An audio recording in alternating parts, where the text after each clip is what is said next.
Smart and legal guidance. Download the application now. नमस्कार दोस्तों, आज इस वीडियो के अंदर मैं आपको बताने वाला हूँ कि अभी हरियाणा जुडिशरी के बारे में अपडेट आई है। अब उसके अंदर मैंने आपको एक अपना कम्युनिटी टैब के अंदर यूट्यूब के ऊपर पोस्ट करके अखबार की एक कटिंग मैंने पहले ही अपडेट कर दी थी। T241 सीट्स के बारे में यहाँ पे बात चल रही है कि अब हरियाणा जुडिशरी के अंदर हमारी 241 सीट्स आने वाली हैं। लेकिन मैंने हिंदुस्तान टाइम्स की जो वेबसाइट है उसको भी चेक करा था, वहां पर भी एक अपना मेरे को टॉपिक मिला था, एक मेरे को आर्टिकल मिला था जिसमें 29 सितंबर या 27 सितंबर को वो आर्टिकल पब्लिश हुआ था। वहां पे लिखा हुआ है कि 270 सीट्स हमारी हरियाणा जुडिशरी के बारे में नोटिफाई करने के लिए हमारे को अपडेट मिलेगी। बट अब कितनी सीट्स आ रही हैं? 175 आ रही हैं, 241 आ रही हैं, 275 आ रही हैं। हमें उससे क्या मतलब? हमारा मतलब क्या है भाई, इन सारी सीटों में से मुझे एक सीट चाहिए।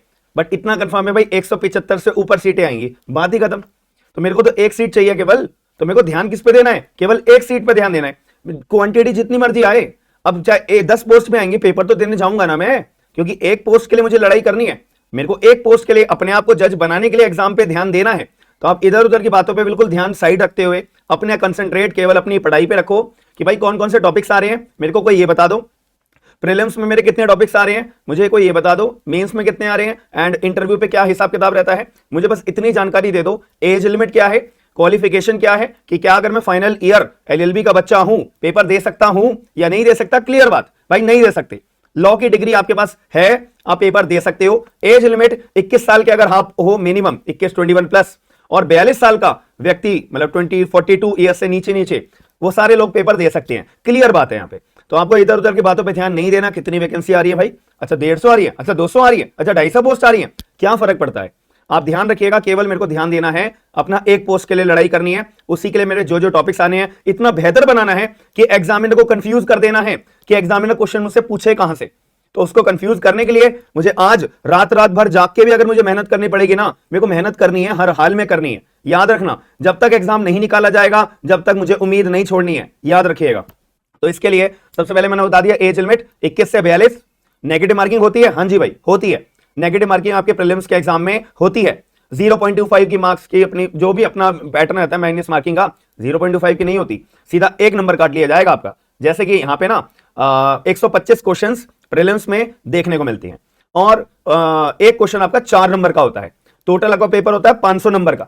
500 नंबर का आपका प्रीलिम्स होता है, 125 क्वेश्चन देखने को मिलते हैं, हर एक क्वेश्चन अपना 4 नंबर का होता है। अगर मैं कोई भी 4 क्वेश्चन गलत करूंगा तो मेरे मार्क्स काट लिए जाएंगे। अब अगर प्रोपोर्शनेट की मैं बात करता हूं तो अब इसके अंदर मेरे को यह भी पता लग गया, नेगेटिव मार्किंग होती है? हाँ जी भाई होती है। लॉ की डिग्री होती है? चाहिए होती है? हाँ जी भाई, केवल और केवल लॉ की डिग्री चाहिए।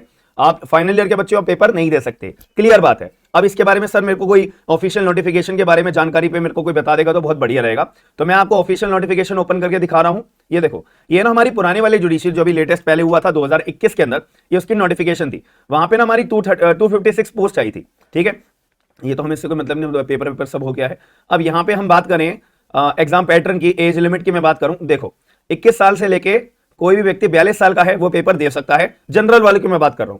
अगर आप रिजर्व कैटेगरी के हो तो आप 5 साल का अपना रिलैक्सेशन और ले लो, यानी 47 ईयर्स तक का आपका रिलैक्सेशन मिलेगा। आप अगर हरियाणा के शेड्यूल ट्राइब्स में आते हो, बैकवर्ड क्लासेस में आते हो, तो आपको 47 एज लिमिट तक का आपका पेपर देने का तैयार आप दे सकते हो। और जो महिलाएं हैं वुमेन स्टेट, हरियाणा स्टेट की, तो ये उनको कोर्ट से मेंटेनेंस में लगा, आपका कोई केस चल रहा है कोर्ट के अंदर मेंटेनेंस के रिगार्डिंग, ठीक है, आप डिवोर्स हो या सेपरेटली आप रह रहे हो वगैरह वगैरह, ये उनके लिए रिलैक्सेशन है। ठीक है, आप रिलैक्सेशन के बारे में कभी पढ़ सकते हो, बहुत इजीली यहाँ पे बता रखा है। जब नई नोटिफिकेशन आएगी उसमें भी ये सारी बातें पूरी क्लियर रूप में लिखी होंगी। हमें इन चीजों पे अपना दिमाग लगाना है।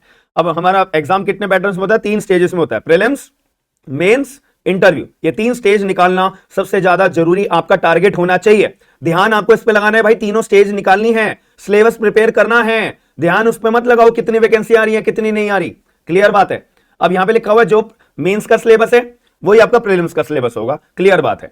ठीक है, 125 क्वेश्चन देखने को मिलते हैं। ठीक है, हर एक क्वेश्चन की वैल्यू 4 नंबर की होती है। 1/5 मार्क्स आपके डिडक्ट कर लिए जाएंगे। अगर मैं 4 नंबर का 1/5 करूंगा तो आपको इसके मार्क्स डिडक्ट कर लिए जाएंगे, यानी 20% मार्क्स आपके काट लिए जाएंगे। 0.8 आपके पर क्वेश्चन का, कोई भी क्वेश्चन गलत करोगे आपका कट हो जाएगा। अगर कोई क्वेश्चन अटेम्प्ट नहीं करते हो ना तो कोई दिक्कत वाली बात नहीं, उसका आपका मार्क्स नहीं कटेगा। ठीक है, बस यही बेसिक बातें बता रखी है और कुछ भी नहीं है। अब हम सिलेबस के ऊपर, और मैं वैकेंसी के बारे में बता दूं। ये देखो, ये रहा जजमेंट हमारा सुप्रीम कोर्ट का। ये मैंने अपनी एप्लीकेशन में बहुत टाइम पहले ही डाला हुआ है, अपडेट कर रही है। जो लोग आप देख रहे होंगे ना वीडियो बना रहे हैं, ये मैंने आपको पहले ही 2-3 हफ्ते पहले ही अपडेट कर दिया था इस बारे में। तो ये हमारे केस का नाम है मलिक मजहार सुल्तान वर्सेज यूपीएससी। इसका मतलब ये था केस में ये चल रहा था कि हरियाणा स्टेट गवर्नमेंट बोल रही थी जज साहब हमें दे दो प्लीज परमिशन हरियाणा जुडिशरी का पेपर कंडक्ट करवाने के लिए। सुप्रीम कोर्ट ने बोला नहीं भाई, जब से प्रथा चलती आ रही है हाई कोर्ट पेपर कंडक्ट करवाएगा, तुमको क्यों दे दे हम। सीधी सी बात है, हाई कोर्ट अपनी कमीशन बनाता है, उसके अंदर तुम्हारे को अपॉइंट करता है और अपने बंदे बिठाता है, तो कमीशन के द्वारा अपना हरियाणा जुडिशरी का पेपर कंडक्ट होता है। तो सुप्रीम कोर्ट ने इस जजमेंट के अंदर मना कर दिया, हरियाणा आपका कोई मतलब, हरियाणा स्टेट गवर्नमेंट आपका कोई मतलब नहीं बनता है। हरियाणा का जो हाई कोर्ट है ना, Punjab and Haryana high court, उनकी निगरानी में ही पेपर कंडक्ट होगा। और एक 26 नंबर हम देख लेते हैं यहाँ पे, हमारे 26 नंबर की पोस्ट, ये पैरा नंबर 26, देखो यहाँ पे अर्जेंट मतलब अर्जेंट नीड है भाई जुडिशरी के कैंडिडेट्स को अपॉइंट करने की। तो ये 175 एग्जिस्टिंग, अब जो पहले बैकलॉग होगी उसको भी तो ऐड करेंगे ना। अब पता नहीं बैकलॉग कितनी है, तो बैकलॉग को जोड़कर 175 प्लस वैकेंसी कंफर्म है ये याद रखिएगा। अब वो 241 तक जा सकती है। देखो मैंने आपकी अखबार की कटिंग भी आपको लगा के दिखाई थी ना, ये देखो अखबार की कटिंग है, यहां लिखा हुआ था 241, ये दिख रहा होगा छोटा छोटा। आप लोग मेरे चैनल पे जाके कम्युनिटी पोस्ट पे जाके आप जूम करके इसको देख सकते हो, ठीक है। और इसके अंदर फिर हम मुद्दे पे आते हैं। तो ये वैकेंसी के बारे में पता लग गया। सर आप मेरे को सिलेबस के बारे में बता दो, सिलेबस के। और एक और मैं आपको बताया, तो मैंने कहा था ना हिंदुस्तान टाइम्स की भी मैंने पढ़ी थी, यहाँ पे लिखा हुआ 275 पोस्ट आ रही है हरियाणा की, ठीक है, जुडिशरी के एग्जाम्स के लिए, जूनियर डिवीजन के लिए। अब देखा जाएगा कितनी भी आए। अब हम सिलेबस की बात करते हैं। सिलेबस में देखो मेंस की अगर मैं बात करूं तो मेंस हमारा 5 तरह का पेपर होता है। 5 पेपर आपको मेंस के क्लियर करने पड़ेंगे, 200 नंबर 200 नंबर 200 नंबर, ठीक है। एंड ये इंग्लिश का 100 नंबर, हिंदी का 100 नंबर, तो 2 4 6 8 800 नंबर के तो हमारे ये पेपर हो गए मेंस के। 120 मार्क्स का आपका इंटरव्यू होता है। टोटल 920 मार्क्स का आपका पूरा कंप्लीट जुडिशरी के ऊपर जज करा जाएगा कि 920 मार्क्स में से आप अगर सिक्योर कर रहे हो ना 60% मार्क्स, कंफर्म जज हो आप, कंफर्म जज हो, याद रखना मेरी बात, ठीक है। अब इसके अंदर आपका पहला पेपर होता है सिविल लॉ 1 का। सिविल लॉ 1 के अंदर मेरे क्या आता है, सीपीसी आता है, contract, partnership, sales of goods act, specific relief, Indian evidence act, partner, Punjab court act, Haryana urban control of rent and eviction, ये अपना rent control act local law हो गया ना अपना, हर जगह आता ही आता है ये। अब सिविल लॉ 2 के अंदर हिंदू लॉ, मुस्लिम लॉ, ठीक है, एंड जो भी कस्टम्स हमारे हिंदू लॉ और मुस्लिम लॉ के तहत हरियाणा एंड पंजाब के अंदर फॉलो करे जाते हैं। मैं आपको पहले एक टिप दे रहा हूं, कभी भी ना लाइफ में आप हरियाणा का पेपर देने जा रहे हो और Hindu law and Muslim law अगर आपका वीक है, पेपर क्लियर कभी नहीं कर पाओगे। ये मैं आपको एक टिप दे रहा हूं। हरियाणा के अंदर सबसे ज्यादा जो क्वेश्चंस पूछे जाते हैं, एक टेक्निकल बेस का भी एक लेवल क्रॉस कर जाते हैं, वो Hindu law and Muslim law से पूछे जाते हैं। अगर आपका बेसिक स्ट्रांग है ना, आप इजीली अटेम्प्ट कर जाओगे। तो मैं आपको ये रिकमेंड करूंगा, अगर आपका हिंदू लॉ मुस्लिम लॉ आप मानते हो ना स्ट्रांग है, तो मैं ये कहूंगा PYQ सॉल्व करने बैठ जाओ। हरियाणा ये Hindu law and Muslim law के अंदर प्रीवियस ईयर PYQ सॉल्व करने बैठ जाओ, बहुत ज्यादा एज मिलेगी आपके। मार्क्स जहां कटेंगे ना भी मार्क्स, तो वो तुम्हारे कटने से बच जाएंगे, अच्छा स्कोर करोगे, जज बनने की उम्मीद बहुत ज्यादा हो जाएगी तुम्हारी, याद रखना मेरी बात।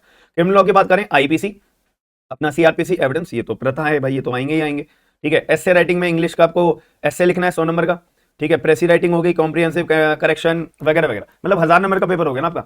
देखो 25 25 25 25, ये 200 का ये हो गया 200 एंड 300 300 350 350 एंड 400, 400 मार्क्स का आपका ये इंग्लिश एंड हिंदी का पेपर हो जाएंगे। यानी कि इंग्लिश का भी 200 का है, हिंदी का भी 200 का है। हिंदी के अंदर ना देखो याद रखना, मैं बार बार बोल रहा हूँ, ये आपको सिलेबस के अंदर कंफ्यूजन होगी। हिंदी के अंदर पहले तो आपको इंग्लिश पैसेज में से हिंदी में ट्रांसलेट करने को मिलेगा। दूसरा हिंदी एस्से आइटम्स, जो मुहावरे होते हैं जिसे हम कहते हैं, करेक्शंस, ठीक है, ये आपको करने को मिलेगा। साथ में यहाँ पे आपको अलग लैंग्वेज में लिखना होगा। इसकी जगह पे आप अपनी कॉपी में, अपना कॉपी में लिख लो। आपसे पूछे जाएंगे गद्यांश क्या होते हैं, पद्यांश क्या होते हैं, ठीक है, मुहावरे पूछे जाएंगे आपसे, ठीक है, व्याकरण के आपकी चीजें पूछे जाएंगी, विशेषण पूछे जाएंगे, ठीक है, एंड बस ये चीजें पूछे जाएंगी, ठीक है। आपको अपना जो सिलेबस में हिंदी के वाले पार्ट में पोर्शन में 200 नंबर का अपना पेपर क्लियर करने के लिए चीजों पर ध्यान बहुत ज्यादा देना है, बहुत ज्यादा देना है। मैं आपको बार बार बोल रहा हूं, एक तो दिल्ली, एक हरियाणा, एक पंजाब और एक राजस्थान, ये जो 4 स्टेट्स हैं ना अपनी, अगर आपके यहाँ पे हिंदी एंड इंग्लिश अच्छी है तो ही आप पेपर क्लियर कर पाओगे जज का। मैं बार बार यही बात बोल रहा हूँ, ठीक है। 200 में से किसी के अगर 120 मार्क्स तक आ रहे हैं ना, या 100 प्लस आ रहे हैं, 110 प्लस आ रहे हैं, वही जज बनेगा। ये मैं आपको पहले ही बोल रहा हूं। अगर आप क्रिमिनल लॉ में 200 सब 200 में से 200 ले आओ, तब भी आप पेपर क्लियर नहीं कर पाओगे अगर आपका इंग्लिश और हिंदी में अगर आपके अच्छे मार्क्स नहीं आएंगे। तो मैं बार बार बोल रहा हूं, रैंक का सिस्टम होता है, थोड़ा कॉमन सेंस से समझो। अभी मैं आपको एक चीज समझाऊंगा। अब प्रीलिम्स का सिलेबस क्या होगा, यहां पे लिखा है जो मेंस का सिलेबस है वही प्रीलिम्स का है। अब एक चीज मैं आपको रिकमेंड करता हूं कि मेरे हिसाब से, मेरी अपनी पर्सनल ये ऑब्जर्वेशन है, अभी कहीं भी ऑफिशियली नहीं आया, बट मैं आपको पर्सनल एक ऑब्जर्वेशन देना चाहता हूं, ठीक है। जैसे कि आपने देखा होगा दिल्ली का सिलेबस चेंज हुआ एंड राजस्थान का भी हुआ, एमपी का भी हुआ, अभी होगा। वैसे तो एमपी के बारे में तो और भी बड़े बड़े डिस्प्यूट्स चल रहे हैं।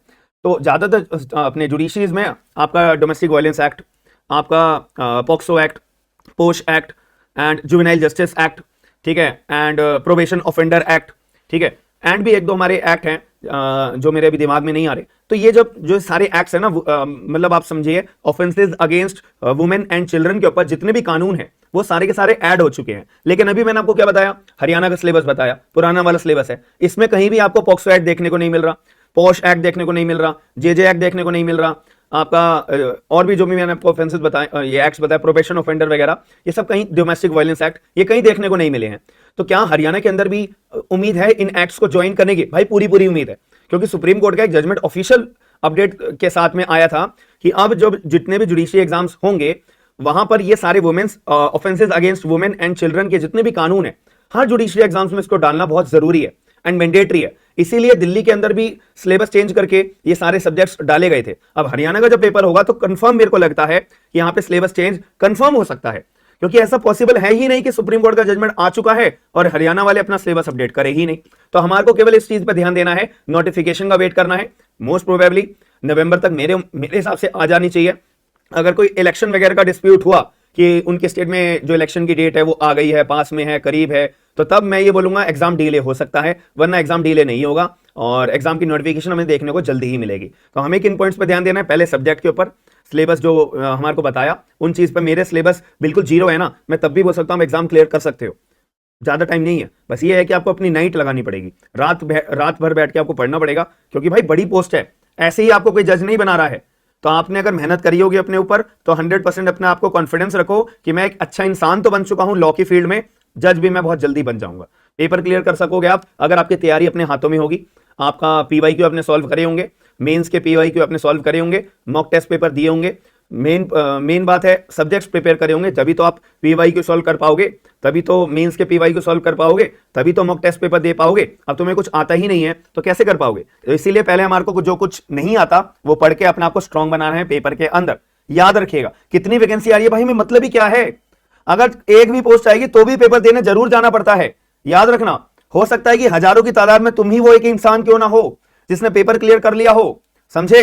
कभी भी अपने आप को छोटा मत समझना कि यार मेरा क्या होगा, मैं तो पेपर देने जा ही नहीं रहा, मैं तो क्लियर हो ही नहीं सकता एग्जाम।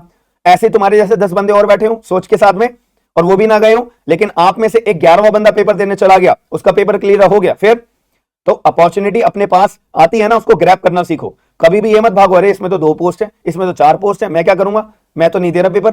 सॉरी, आप नहीं दे रहे तो आप अपनी पोस्ट जो तुम्हारी जज की चेयर है वो तुम किसी और को डोनेट कर रही हो, याद रखना। तो हमेशा अपने दिमाग में ये चीज को, माइंड को क्लियर रखो, सिलेबस क्या है पहले वो बताओ और इतना अपने आप को स्ट्रांग बना लो। कोई भी जुडिशरी का, कोई भी स्टेट का पेपर हो, इतने तो सब्जेक्ट में 10 या 11 सब्जेक्ट तो कॉमन होते हैं। ये IPC, CrPC, CPC, evidence, consti, contract, ये अपना पार्टनरशिप एक्ट और अपना सेल्स ऑफ गुड्स एक्ट और अपना स्पेसिफिक रिलीफ एक्ट, ये कोई तुम्हारे को लगता है नए सब्जेक्ट है? ये कोई ऐसा तुम्हें लगता है कि एक ही स्टेट में आते हैं? भाई कोई भी इंडिया के जुडिशरी में चले जाओ, सारी जगह ये सेम सब्जेक्ट्स आते हैं। फिर तुम्हें कैसे लगता है कि मेरे को तो सिलेबस बहुत ज्यादा लग रहा है, कम लग रहा है? तो आपको केवल हर स्टेट के पेपर में केवल 2 या 3 सब्जेक्ट्स एक्स्ट्रा पढ़ने पड़ते हैं, बाकी जो तुम पुराना पढ़ते आ रहे हो वही चीज आएंगी। तो अपने आपको इतने जो कॉमन सब्जेक्ट्स है उसमें स्ट्रांग बना लो।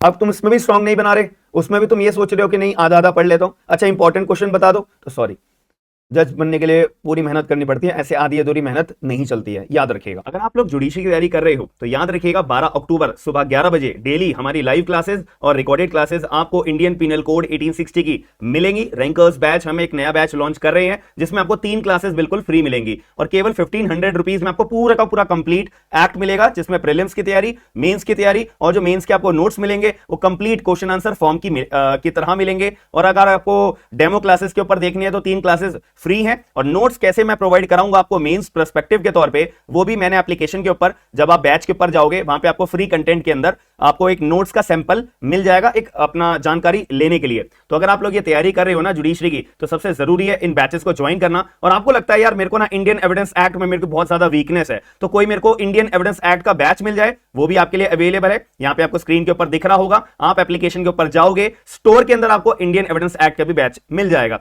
अगर आपको लगता है कि यार मैं ना सीपीसी के अंदर बहुत ज्यादा वीक हूं, तो सीपीसी का भी बैच एक पर्टिकुलर मैंने बहुत ही ज्यादा एक्सटेंसिव तरीके से यहां पे प्रिपेयर करवा रखा है। तो यहां पे आपको फ्री में और एडिशनल में क्या मिलेगा, लिमिटेशन एक्ट की तैयारी करने को पूरी मिल जाएगी। तो सीपीसी प्लस लिमिटेशन आपको यहां पे मिलेगा, नोट्स, प्रीलिम्स की तैयारी, मेंस की तैयारी, और आपको स्ट्रैटेजी कैसे हमारे को पढ़ना है, सीपीसी कैसे पढ़ना है, एविडेंस कैसे पढ़ना है, आईपीसी कैसे पढ़ना है, ये कंप्लीट डिटेल्स आपको पर्टिकुलर बैच वाइज के अंदर प्रोवाइड होंगी, याद रखिएगा। और आपको लगता है यार मेरे को ना लीगल ड्राफ्ट चाहिए, तो यहां पे आपको बहुत बढ़िया मौका है सारे के सारे जूनियर एडवोकेट्स के लिए। जो लोग ड्राफ्ट्स के लिए अपने भटकते हैं ना, तो उनको भटकने की जरूरत नहीं है। केवल 500 रुपीज के अंदर आपको 8000 से ज्यादा लीगल ड्राफ्ट प्रोवाइड बने बनाए आपको रेडीमेड बिल्कुल बने बनाए मिल जाएंगे। एडिट कर सकते हो अपने केस टू केस, अपने लैपटॉप के अंदर, अपने कंप्यूटर के अंदर, अपने मोबाइल के अंदर डाउनलोड कर सकते हो इजीली। जैसे ही आप ये परचेज कर लोगे, आप हमारे को एप्लीकेशन पे एक बारी मैसेज भेज देना कि सर हमने बैच खरीद लिया है, आप हमारे को गूगल ड्राइव का लिंक दे दो। हम आपको गूगल ड्राइव का लिंक दे देंगे, उस लिंक का इस्तेमाल करके आप अपने लैपटॉप पे, पीसी पे, मोबाइल पे सारे लीगल ड्राफ्ट वर्ड की फॉर्म में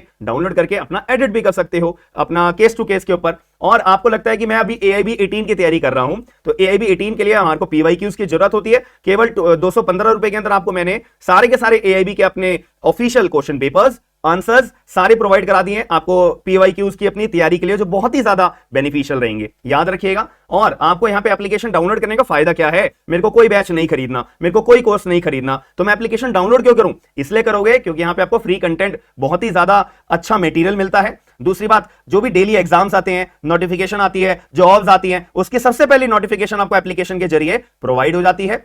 और ऑफिशियल नोटिफिकेशन का PDF भी आपको जो है एप्लीकेशन के अंदर प्रोवाइड हो जाता है। फ्री मॉक टेस्ट आपको देने हैं, वो भी आपको प्रोवाइड हो जाते हैं। फ्री लीगल जीके के नोट्स चाहिए PDF के अंदर, ताकि मेरे को PDF के अंदर मैं अपनी कहीं ट्रैवल कर रहा हूं, डायरेक्ट एप्लीकेशन ओपन अप करूंगा और फ्री लीगल जीके के मैं PDF ओपन अप करूंगा, अपना रिवीजन चालू कर दूंगा।